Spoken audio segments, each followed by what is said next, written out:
A lot of people, when they try and study, they always think, okay, I'm going to be motivated to study. I'm going to wake up and I'm going to wake up at 7 a.m. in order to study. I can tell you now, if you think that that's how your 12 is going to go, it's not going to work out. I was talking to one of my students the other day and they were like, I genuinely don't know how I'll be able to do year 12 because I don't feel motivated even from doing one subject in year 11. And I tell them, motivation is not what will get you the scores. What you need to do is you need to have consistency in the things that you actually learn. You have to have consistency in the steps that you do. My name is Vihanka. I graduated from one of the top science selective entry schools in Victoria. I've taught over 1,400 students in the last 5 years, and I consult with some of the top tutoring firms in the state. In this video, what I'm going to break down is the exact reason as to why motivation will not help you score better in your subjects and will not help you perform better in your subjects, and the exact tool that you should use instead. So, I was talking with one of my students the other day and they were telling me that year 11 is incredibly stressful for them because they're already doing one subject in year 11, which is legal studies, and they have no idea how they're actually going to be able to be motivated enough to do 4 more subjects in year 12 because they technically only are planning on doing 5. And I told them, motivation is not what will help you. There are so many days in the week where you will not feel motivated to actually do anything, and this is going to impact a lot of the things that you do.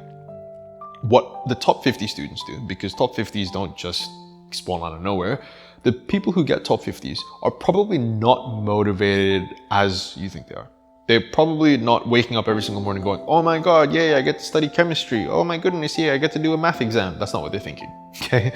Very few of them are thinking that, and those people are psychopaths, okay?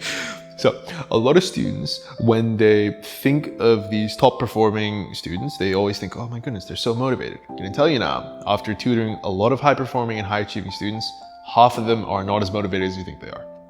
So what actually allows them to do so much work in the subjects that they do? It's really simple. They just change their baseline. What do I mean by that? Well, your baseline is probably quite low if you're relying on motivation to get you to do subjects. And this is fine because for a lot of people, that's the case. Motivation is what you use to define when you have an excelling number of work, when you exceed the expectation. Oh, I guess I was just really motivated that day because I got a lot more done. What if you just move the baseline? What if you change it to, this is the minimum that I have to hit, otherwise I'm not as productive as I usually am. That is the only thing you need to do in order to become one of the top performing students in the state.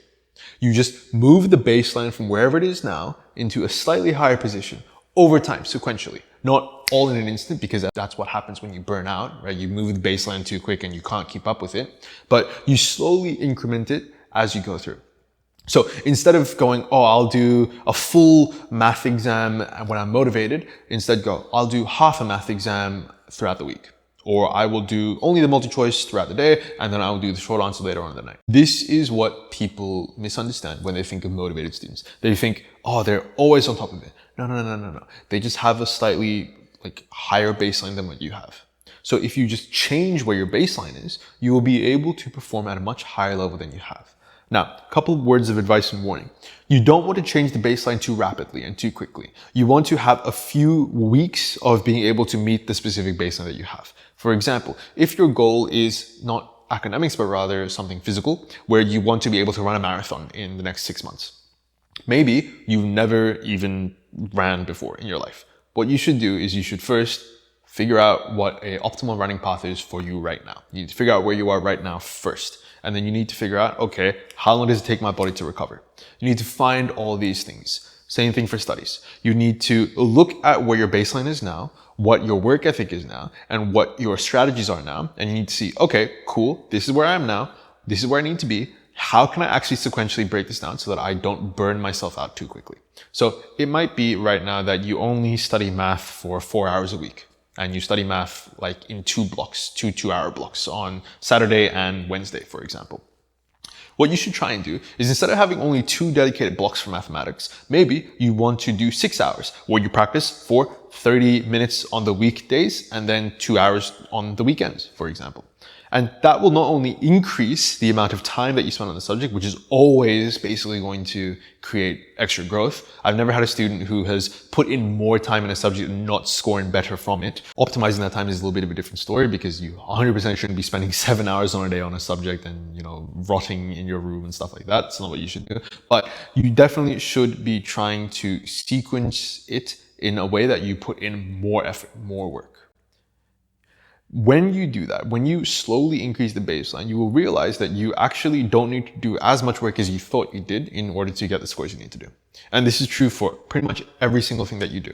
Whether it is studies, whether it is building muscle and working out, or building a business, whatever it is, you just need to do things a little bit more, and then you will eventually be able to maintain that high level of things. When you are looking at the top 50 scoring students and you're thinking, oh, I'm going to burn out if I try and do anything like that, they don't have anything different to you. They don't have a different brain. They don't have a different ability in math and things like that.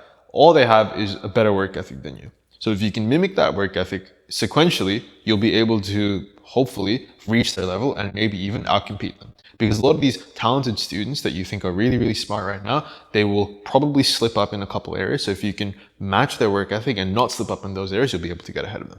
So just keep that in mind when you think about motivation and thinking about mimicking all these high performing students, because you definitely don't want to burn out and you don't want to maintain motivation, but rather you want to be able to have a higher baseline and progressively increase that baseline so that you get better scores more easily.